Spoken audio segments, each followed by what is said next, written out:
I have a holy card with a picture of Mother Teresa lovingly holding a little child in her arms.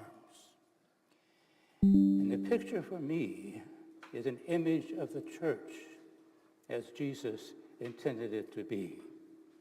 Loving and caring for the little ones, the vulnerable, the forgotten, and the marginalized. The picture serves as a reminder of our call to imitate Jesus in being servant to one another. It has been rightly said that the church is a divine institution in human hands. We have many examples of that truth from the very beginnings of the church. In today's gospel, the disciples in today's gospel remind us of our human frailties. Jesus, for the second time, tells his disciples that he was going to be betrayed, killed, and then rise to new life. And this is met with silence. And once out of hearing distance, the disciples do not talk about what Jesus had just told them. They were arguing among themselves about which one of them was the greatest.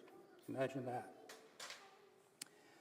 Although Jesus knew very well what the disciples had been discussing, he asked, "What were you discussing, arguing about along the way?" And again, Jesus is met with silence. I imagine the disciples were totally embarrassed, as they should have been. Yes, the church is a divine institution in human hands. To say this is not meant to excuse those who act contrary to the gospel.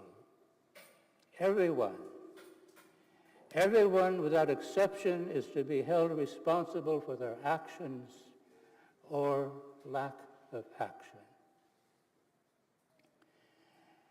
Notice how Jesus never gives up on those he has chosen. In response to what the disciples had been arguing about, Jesus takes a little child and he places the child in their midst. And putting his arms around the child, he said to the disciples, "Whoever receives one little child such as this receives me. And whoever receives me receives not me, but the one who sent me." That is the Father. What was Jesus trying to teach the disciples as he put his arms lovingly around this child? Perhaps, like that child, the disciples had been chosen not for their importance or even for their potential. They were chosen because they were loved. They were loved by Jesus.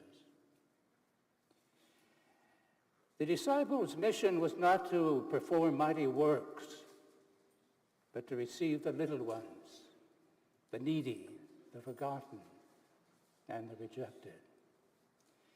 Their mission was to share the love they had been given so freely. They were called to the humbling service of embracing the little people, just as Jesus did. When Jesus embraced the little child, he was performing a living parable, teaching that loving someone is the greatest service you can do them. Everything else flows from that. And nothing else is valuable without it. Loving is also the greatest service we can do for the entire world.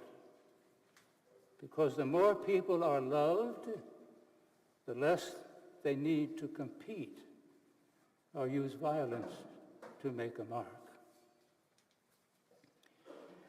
Among the many examples of loving, I continue to be proud of you, our community. for your love in receiving and helping our refugee families resettle in a new land.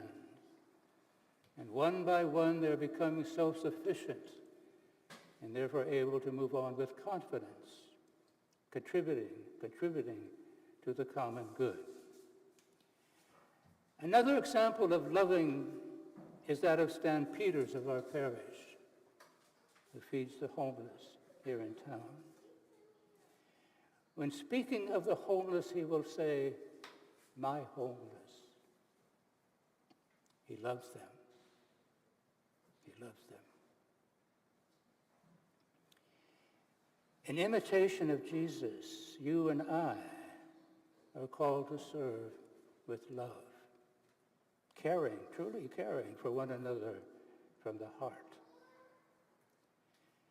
Those with the humility to serve the least will be the ones in whom God will find a flawless reflection of his Son. I would like to conclude with the words of Eric J. Wagner, a biblical commentator. He writes, "Fighting for God's grace is futile. Instead, fostering an open, docile spirit is the antidote to selfish ambition and wicked desires.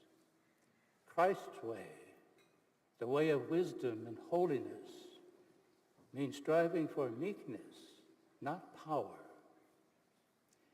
And this applies to all of us clergy, as well as to you, the faithful.